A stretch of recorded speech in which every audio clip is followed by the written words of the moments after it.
Now, when it comes to opening day of bow season, we've all been itching, we've all been practicing and preparing, and we can't wait to get out to a stand. And I can openly admit that I don't always go out and sit in the morning. It's an exciting time. Of course, opening day of gun season, I'm always out in the morning. And I'm a bow hunter. There's times when I've taken my bow, probably about half the time, out on opening day of gun season because I like to bow hunt. So if it's a close quarter shot, I might do that. But when it comes to opening day of bow season, I really think you need to pick when and where and why you're choosing to hunt a morning stand. And this is a stand location right here that we don't even have set up yet. We have 2 cameras out here though. It's in the corner of our land, and I love this area because it's full of white oak acorns, which is a great early season draw in September. They're loaded this year, and the deer are passing through here to bed that way, and they come off the ag fields over here.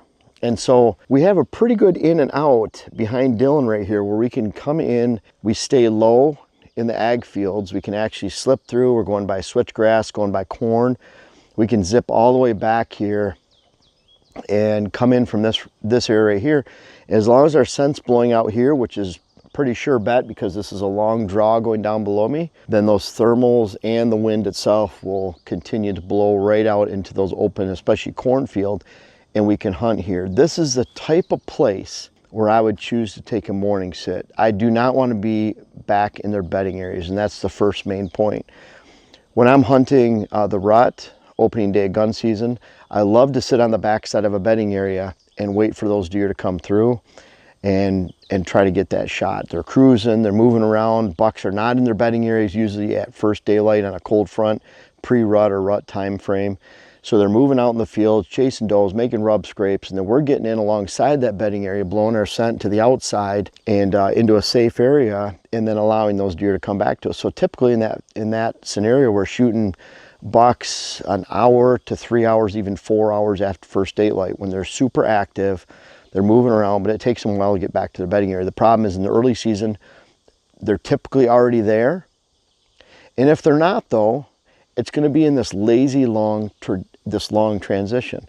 So if they're already there, I don't want to spook in there and spook them out first thing, opening day, go sit in there. A lot of times you're better off hunting in the afternoon, evening, hunting on a food source, maybe in a stand of acorns like this, apple trees, and you're really picking that evening hunt. Let's say they're coming through here and for whatever reason, we have intel that shows that they're down here feeding on acorns at an hour before dark. And we can slip in here, be same conditions, we can get in and out very easily. Then I'm gonna really not wanna push that morning hunt in this location and might damage that afternoon hunt on a really more of a sure thing where I know they're in here, I can get in here, I can see there's no deer when I'm coming in. But again, there is that chance for morning hunt. Number one, I don't want to spook out that bedding area. And that is number two too, where if I know there's a sure thing in the afternoon, evening, then I want to wait till that evening hunt. Try to find a spot where it's not as much of a sure thing. In this location, what I like about acorns and I like about just a long stretch of browse is that this isn't a real good afternoon spot. This is a long transition area in the morning. A lot of times bucks will just circle around.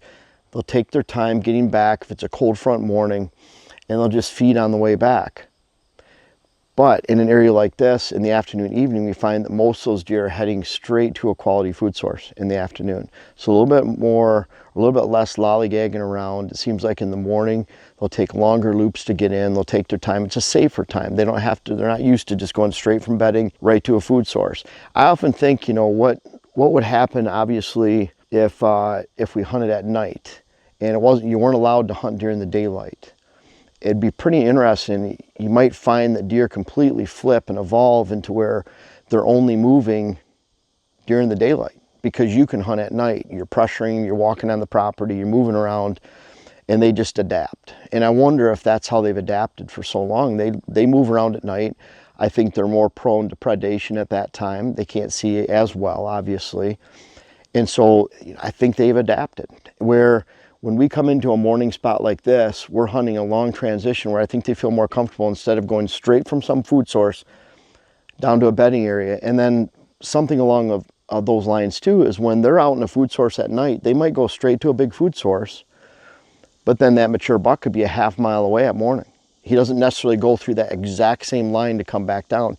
Afternoon is very, very precise. They're going from bedding to that food source. And that's why I don't want to take from that afternoon by hunting in the morning. But at the same time, in the morning, you just don't know where those bucks are. And that is the good and bad of morning hunting. So when I come into an area like this, where we have a long stretch, you can see all the white oaks in here, where bucks are just filtering through, then to me, this sets up that perfect morning scenario in the early season where I'm not on a food source. That's a really important point. You can't go in and hunt on a very precise food plot like you would in the afternoon, evening, because if the deer are there, well, they're not going to be in that bedding area and they're not going to be there in the evening either. So it's a really bad spot to sit. So I want to come into a spot like this that's a very broad food source, very safe. It relates to their bedding. It's a good funnel and good movement, but it's an area I can get in and out of the side and not spook deer. And we have some really nice trees around here. We have a giant oak right up here. We have some trees you want to get down a little bit further right in here. But this is that shelf that they move on. And we have a camera right over here. We have one of the new reveals, one of the 3.0s. And so we've been watching this corner. The best buck we have so far is about a 3.5-year-old 10-point. And they're moving right through this shelf right here. That's not a buck I want to focus on. He's a couple years young from what we focus on, at least on this property. And so he's been moving right through here as predicted. We have another camera around the corner over there. And so a lot of times we're catching him on that camera and this camera. And what I like about this corner is it's not a very defined setup. It's one we actually use for access to get down to a stand that we've shot some bucks out of down below on a water hole. Sorry for interrupting, we'll be right back, but it's getting close to fall planting season. We have some of our favorite blends, some newer blends, Big Boost 365. We have our Power Greens 365, those have the perennial base. We're actually planting some of that here. Big Boost, Fall Power Greens, those are some of our favorites, our all-time sellers. We're actually taking this strip of clover right here, we're gonna make that a perennial back up there. We're gonna terminate this buckwheat, we'll plant into it in the coming weeks, and then we're gonna hunt right behind me. Mock scrape right there, we're all set up. I hope you are too. Check out Pure Wildlife Blends. Now back to the video. But in this location right here, I like the two cameras because if we get in a buck there, not here, or one here, one not there, it's really helping us pinpoint their movement in a pretty kind of ambiguous, broad area. So I like this area for potential opening day sit. We can get in and out. We're not spooking deer on the way in and out. It's not an area where it's a defined food source or a defined bedding area. It's got a long, broad range of food. Acorns are perfect for that. We can manage our wind when we sit because we can blow it out into the open corn where they're not feeding during the daylight in any way or at night this time of year or early season. And so it really hits those. Not a defined food source for afternoon, not a defined bedding area where we're going to spook them out when we go in the morning. It's more of a broad food source. We can control our access in and out without spooking deer, and we can blow our scent. So those are some really good conditions for you getting into an early season morning stand. And then it's just a matter of waiting and seeing. We're gonna watch, because right now we have a few nice bucks in the property, but because we don't actively promote a huge amount of summer food, we have about 1.75 acres of clover out of 18 acres of food plots in this property. So we don't have a lot of summer food. Those deer are hitting those little clover plots while our fall plots are coming in. When our fall plots come in throughout September, we start collecting more and more mature bucks from the area for the bulk of the season. So we're seeing about 1/3 of our bucks right now that we'll see in through the season, and that's cool to see them.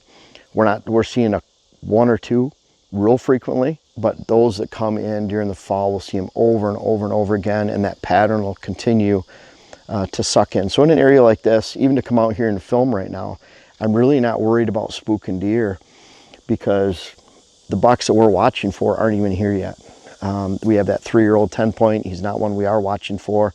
Maybe he's a 9-point. I'd have to look at the film a little bit better. But bottom line is the big ones that we normally see that might use this top right here are not even here yet. So pretty safe to get a good look. And with how open, if you guys look back this way, with how open this area is, for us to go put a nice ladder stand on that monster oak back there. Somewhere up in here, there's a twisted cherry. We could throw a ladder stand up in one of these trees very, very fast. It's all open shooting Early season is for that. And you can imagine as it gets later in the year, we don't see a lot of movement up here. That's why we use this as access to get down here. But early season is different. When you have the canopy on here, acorns are dropping, especially white oak acorns. It sets up the perfect scenario for an opening day sit. Maybe you're watching a little bit of an apple orchard. Crabapple trees are great this time of year too.